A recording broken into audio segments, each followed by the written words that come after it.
Hi, this is Robert Scheer with another edition of Scheer Intelligence. And I always hasten to say the intelligence comes not from me, but the people that I interview. In this case, Catherine Judge, a law professor at Columbia University, an expert on financial regulation, has written a really important book, but fortunately for a reviewer like myself, it's also extremely well written.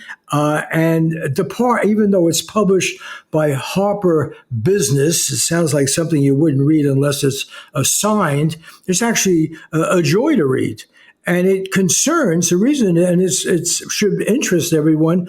It deals with our everyday life. I just cut myself, I shouldn't say accidentally, using a Harry's razor that I bought at Target this morning. And Harry's was one of those companies that, in your book, Catherine Judge, you mentioned as sort of an independent company, try to find its own relation to the consumer directly. The title of this book is Direct, a notion of like direct from the farmer to the consumer. And the book centers on these middlemen. Well, unfortunately, I don't want to give away the discussion at the end, but even an independent company like Harry's, which was going to change the whole razor business and challenge Gillette and so forth, I bought mine at Target, and Target, Walmart, Amazon.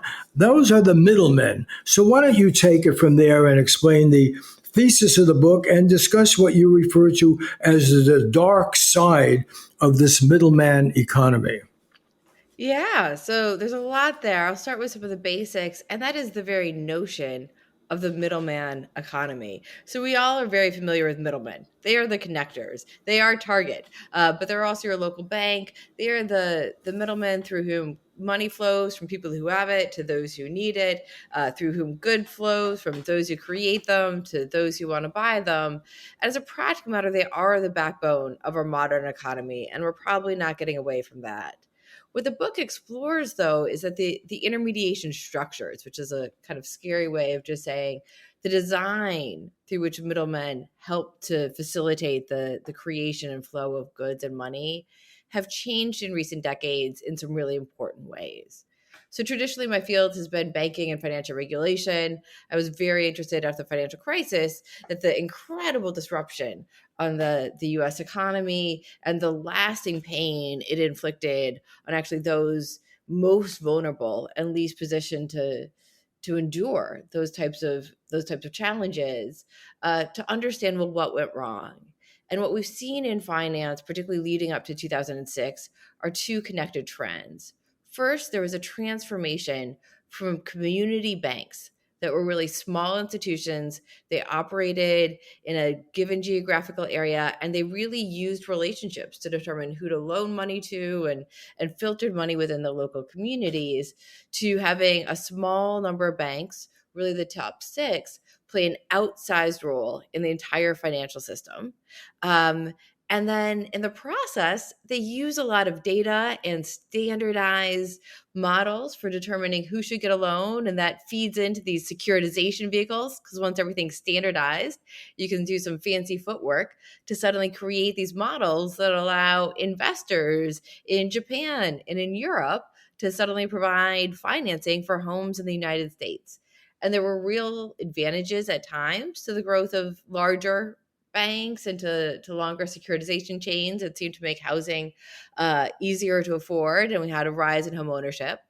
But of course, in 2007, 2008, the other foot dropped, and we saw that there was incredible fragility and also a meaningful lack of accountability with these structures. And what direct documents is how the exact same phenomenon of really, really large middlemen that are so powerful, they're actually shaping the rules of the game and the markets where they operate, and really long and complex supply chains that are both fed and help to feed these long middlemen have really taken control over multiple different sectors of our economy. So you can look at retail, starting with Target and Amazon and Walmart. We can look at food. You can look at healthcare. And what we see are not just middlemen being helpful, but middlemen after they start out being helpful, developing outsized power that they then use in some self-serving ways and in ways that introduce new sources of fragility, a lack of accountability. And what the book documents is how this is helping to contribute. It's certainly not the only cause, but it's a significant contributing factor to a lot of the challenges that we're facing today in terms of inequality and the exploitation of the planet and workers. Yeah, but one of the strengths of your book, and I really recommend it because I know as a teacher myself and as a journalist, it's hard to get people to think about the economy. And what your book does, it opens with your joining basically a collective in New Jersey to get fresh vegetables directly from the farm. And there's a subtext about what we've lost. That we are alienated from the people who produce the food, produce our clothing, and so forth. That is a great strength of the book. But you also, it's honest journalism, the book, and you can see that these middlemen have succeeded because they have actually offered an attractive mechanism for distribution of goods. And Walmart is the key example, the most prosperous, powerful company in the country, which in fact, figured out they started in Arkansas. How can we get cheaper products to ordinary people? Costco is a manifestation of getting a somewhat higher quality, but also to ordinary people. Amazon is the ultimate fulfillment of that, which you discuss in your book. And so, what we're really talking about are ways of distributing products and so forth that have been celebrated by lowering price, making more people accessible. And in the example you use of banking, which is a strong chapter in your book, let's not forget banking deregulation came about when Bill Clinton was president.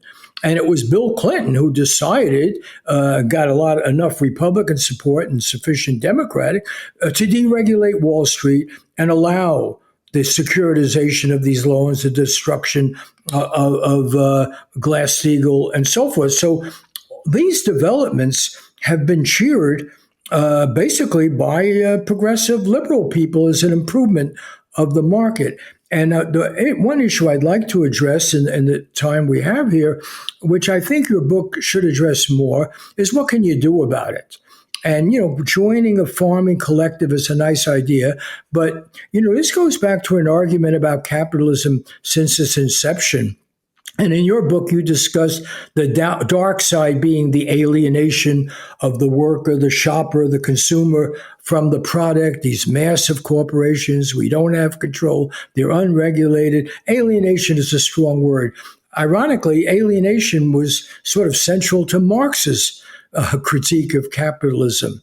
And one answer that he would have advocated, and social democrats have advocated and so forth, are labor unions or empowering the workers. And just today, as we're recording this, Starbucks has taken a challenge to the National Labor Relations Board to attack unions that are trying to organize Starbucks workers. So what about something as old-fashioned as, and including in China, where they don't have the right to these kind of independent labor unions? Maybe the answer is not in friendly collective food purchasing, but in a vigorous labor movement that could challenge Amazon, that could challenge Walmart. Is that not a way to think about it? I think that's another critical component when we're trying to figure out kind of how we tackle the myriad challenges that we're facing today.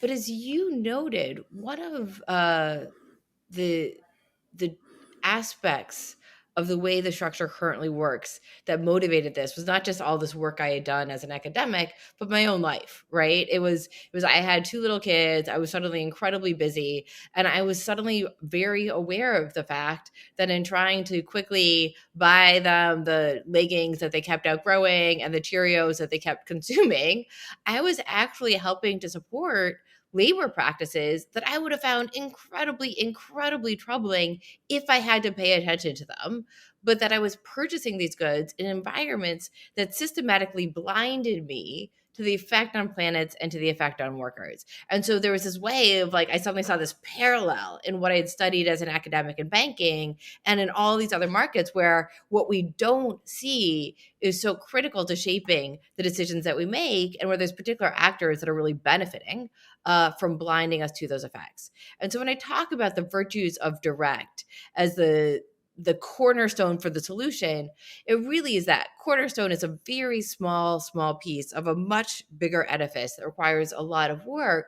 But one of the reasons that it's so key, that connects to your question on labor unions, is it helps to remind us that for all of the food we're eating, all of the clothes that we are putting on our bodies, there are workers around the world, most often, who are playing a huge role in the creation of those goods.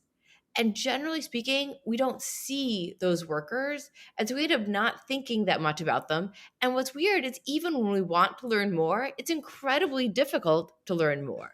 And so we've had this like proliferation of things like fair trade. But when you start to look at a lot of these labels, the reality is you actually don't learn nearly as much as you would like to learn from such labels. And the research really reveals that there's actually incredible problems that still underlie labor practices despite such certification schemes.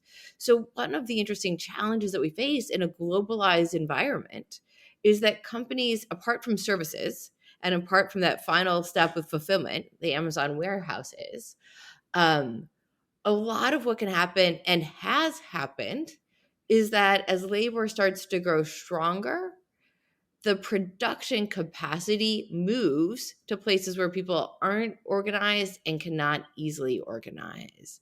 And so I could not agree more that labor and strengthening labor has to be a part of strengthening the overall economy and rectifying the incredible imbalances that we currently see.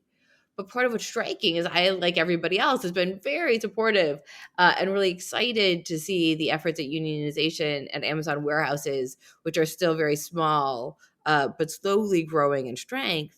But we're getting incredible attention to what's going on in those warehouses, the way that the people who work there are treated, often in ways that seem dehumanizing, and that don't provide the opportunities for growth that many of them want. And yet, what they are paid, the safety of their environs, the limits on the hours that they have to work, and the requirements of overtime pay and the other protections that they enjoy are so much greater than a lot of the workers that are actually involved in the production of the goods that we're buying on Amazon. And so part of the aim is to say we need to, if we want to try to address these problems, yes, we need labor unions, but we also need to start off with a much more realistic picture of the whole chain, including all of the people that we're not seeing, but who as a practical matter are oftentimes suffering in the process of making our daily lives possible. Time for a break, and we'll be back in a few minutes. We're back with Scheer Intelligence and our guest. Now we live in a country where our major news organizations are more often than not there, particularly print, because some billionaire who has exploited this middle man economy. I mean, you could have no more glaring example. The company that really you attack most fiercely in your book is Amazon. And there's Jeff Bezos, who controls the one newspaper. He owns it as a personal possession, not even Amazon, with pocket change, I guess. He buys it, and that's the major newspaper that covers reports on regulation, on what's being passed in Congress, what it means. So we're really up against it here. I'd like to single out one example, because what you're raising now is yes, it's workers' condition, it's fairness, and so forth, but it's also the future of the planet. And the example you offer of cotton where yes, a lot of these goods have become cheap. And so now you could go in the store and by design, because they've invaded your privacy and they know what you're going to do when you go down one aisle and not the other aisle, and you didn't plan to buy any clothing for your kids, but yeah, I'll buy five of these and three of those. And so forth. And then you have a compelling discussion in your book about the growing of cotton and the cheapness of now of both food, of something like cotton clothing. People can even buy them and throw them away sometimes when they're traveling. And yet, what the environmental consequences? I thought your section on cotton was one of the best I've read as an example of why we have global warming, of the global warming crisis. That's so good to hear because I did spend actually a lot of time really trying to unpack that area. I mean, one of the things that's striking when you get to cotton, first of all, is we spend so much time grappling with the history in this country of forced labor. And yet it was shocking to me to realize that the majority of the top 10 countries that are cotton exporters still use various forms of forced labor. And we oftentimes don't know it. And it's in products and in brands that we think about as having really good supply chain policies and are conscientious producers. And yet you look closer and it's not just the workers, but the amount of water and fertilizer that goes into cotton is mind-blowing if you care about the health of the planet. And part of what's so striking is that we've suddenly had a shift in consumption. So by having clothing be more cheap, less expensive than it used to be, people basically buy 3 times the amount of clothing. The per item, the typical American buys 3 times the amount of clothing that their grandparents did. And so what we're doing is we're buying more, we're wearing it less, and we're throwing it away much more quickly. And a huge proportion of it is not getting recycled. It's not getting resold or reused. It's ending up in landfills. So we've suddenly built a cycle that's not making us better off. It's hurting the planet and really hurting us in the process, but it's feeding the overall middleman economy or the system that we're talking But about. give us the statistics that you have on the cost to the planet of all this mindless growing and consumption of cotton.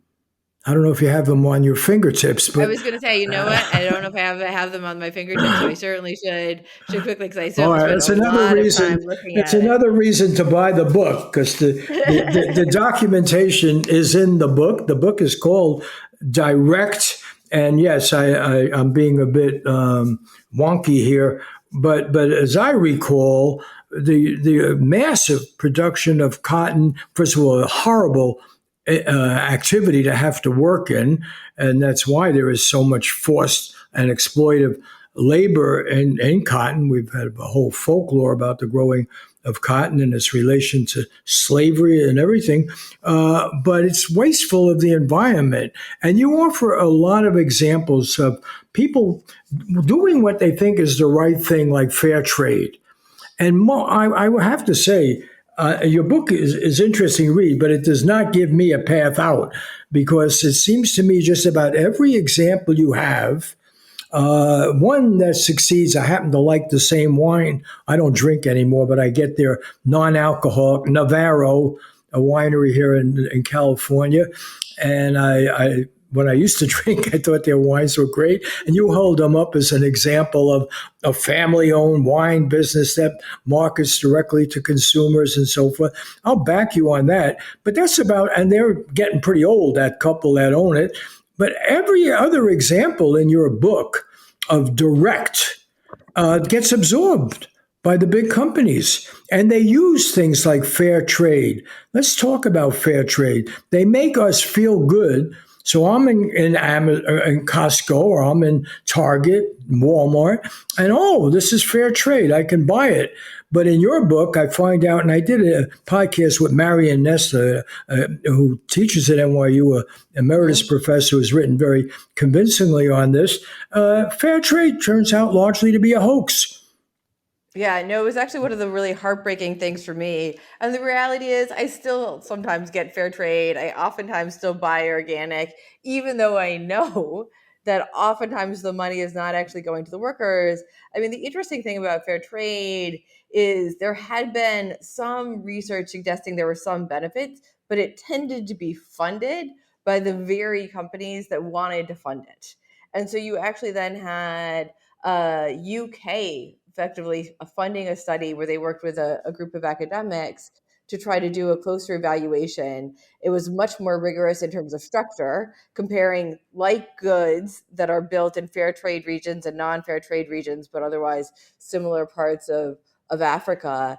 And what they really found were that there were some workers that were better off under fair trade, but the median worker, the average worker, actually wasn't any better off. There was no statistical sign that they enjoyed better wages, better protections for health or safety, or any of the other indicators that they're actually well treated. And again, I think there are areas where fair trade has been helpful. If you look at coffee, again, you see somewhat of a mixed picture, but there are certain areas where premium coffee growers have used fair trade in conjunction with a bunch of other decisions to try to create a premium product that ended up being sustainable. But the reality is, and this is part of why I spend so much time on the structure, these long, complex supply chains. Once the consumer is completely blinded to the underlying sources of the good, there's just incredible room for gamesmanship because we're not actually seeing the impact. And that's where, again, direct is the extreme, but shorter and more accountable supply chains that allow, if not perfect, but better degrees of transparency are a part of it. And going back to your point about cotton, you do have groups then like Better Cotton Initiative that does some certification, but really says, apart from like these certification schemes, what we actually just need is money to train farmers in how to do better. And so they're trying to move away from certification schemes, which really can be gamed all too often. And we know that there's more organic cotton on the market than actually is ever grown.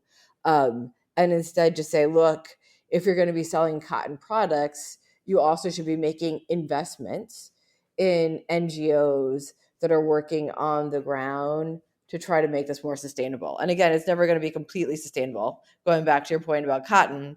So some of the statistics are it's responsible for 8 to 10% of the global carbon emissions and 20% of global wastewater.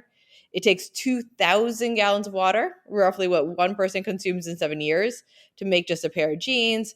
It's responsible for 24% of insecticides, 11% of pesticides worldwide. And there's the possibility, if we don't see shifts, that it could account for up to 50% of greenhouse gas emissions by 2030. Because again, the cotton production has largely shifted to regions where you have lower cost workers, which also tend to engage in farming in ways that involve more energy expenditure. So the environmental impact is pretty mind blowing. That's as impressive. You just got that out of your own book, didn't you? I did. I have but to. it's a tribute to the book. That's what I was after when I read those statistics, and I don't have them at my fingertips either. I thought, wait a minute, we're talking about the destruction of the planet because, among other reasons, we're buying 10 times the amount of clothing that we need in the more affluent societies and throw things away. And the whole fashion industry wants to get us to change styles every 3 weeks or something, fast clothing as well as fast food. We've got about 6 minutes. I've made a commitment to myself to get these podcasts down to 28, 29 minutes so they could fit into a half-hour radio program if people choose to broadcast them around the country. And I want to end with your area of expertise. You are at one of the leading law schools in America, Columbia University. You're an expert on financial regulation. And it seems to me where your book runs up against a wall, and it's not your fault, it's where society runs up against a wall. We could have good intentions. We could know we have a big problem. We do whenever we get these terrible climate crises moments and so forth. But the reason that the good people end up being part of the problem, as we saw with supposedly good people, the Clinton administration that advanced the whole radical deregulation of Wall Street, that when it comes to policy, to regulation, the people with the money have the power. They get to talk and they get to make the rules, whether they're Walmart, whether they're Amazon, even more so than the old steel and coal and auto companies of the past, the Henry Fords and Carnegies and what have you. And they do it in the name of progress. They claim to be good people. They claim to be for the green revolution. They claim to have virtue. We have virtue cleansing all over the bloody place. And I want to ask you, as a law professor, how do we get enlightened policies in a society where the rich get richer by corrupting the law and by preventing regulation and by basically lying with PR and advertising? Where is the source of optimism that we can do anything about this? Well, first, we should be honest, it's going to be hard. And partly because the money is married with information. I mean, so we clearly are in an unusual state of the world where we see corporations as not only people in the sense that they can hold property, but people in the sense that they actually have First Amendment rights to give money to politicians. And that in the process of giving that money, they're exercising, protected speech. So we could start with that.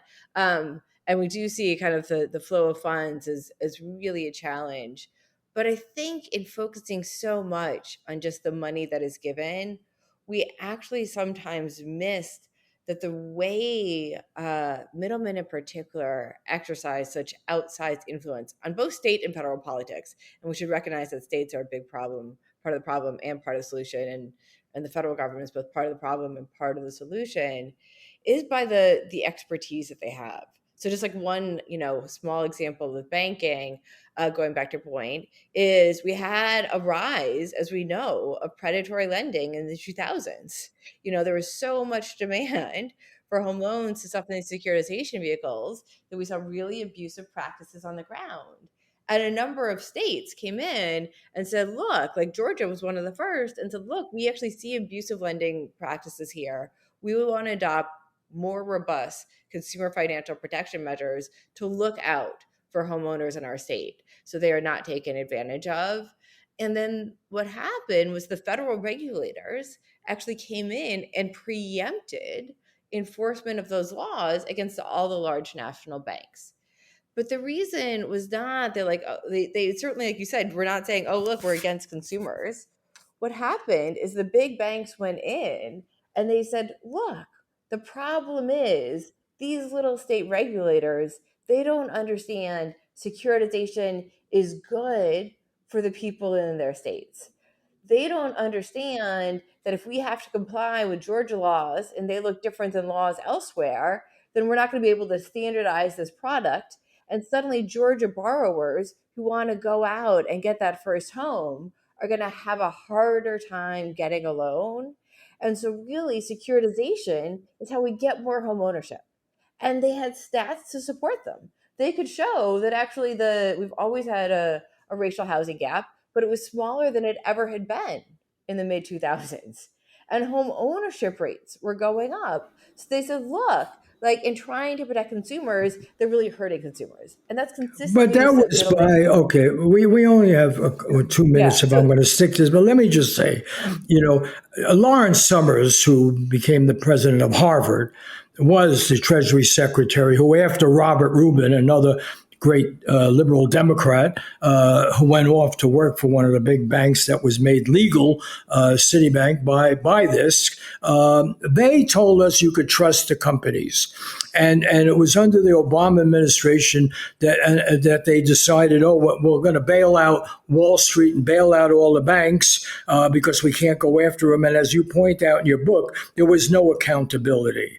So what we're really talking about, I'll give you the last word on this, but where is accountability? Your book is really about people who can talk a good game, promise us the world, whether it's Sam, from Walmart, whether it's Bezos from Amazon. They tell us they're on the side of enlightenment, of decency, of cheap prices and all that. And they've helped, helped, my God, they've mobilized the world for destruction. And that's what happened with the banking, and that's what happened with all of this. It's a system, it seems to me, reading your book, a system that is out of control. I'll let you respond to that. And the book is called Direct. So let's be direct about it. How are we going to fix something in which these powerful, well financed people really don't seem to care about the destruction of the human existence on this planet? I think it's about one of the things we have to add to the picture is when we're thinking about globalization and inequality and all these other challenges that we spend so much time thinking about, is thinking about middleman design. Because part of what the book documents in banking and in fair trade and all these other spaces is the complexity of today's supply chains really makes it way too easy for nobody at all along the chain to take responsibility, and for consumers and investors who really want to look out for workers and who want to look out for the planet, it's too hard for them to do. So it's saying if we actually want to make change, among the many things that are already happening that are good and the many other things that we could be doing, we need to think about how to create shorter, more resilient supply chains that actually promote the accountability and enable the accountability that we want to see. Well, that's the hope. I want to thank you, Professor, lawyer Catherine Judge, Columbia University. The book is called Direct, published by Harper Business, and HarperCollins, but it's not at all like a business textbook, which, among other things, would ignore all the important issues, the typical ones, and just tell you how to get part of the system and get rich. But direct, and it really you won't shop the same way. I went into a Walmart after reading your book, and it was really a very disturbing experience. I used to enjoy going there.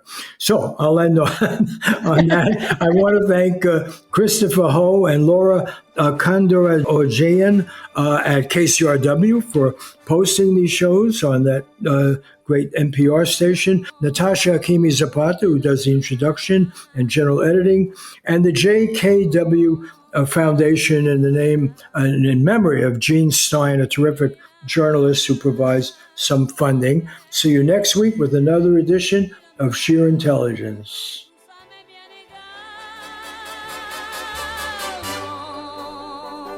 Rien de rien.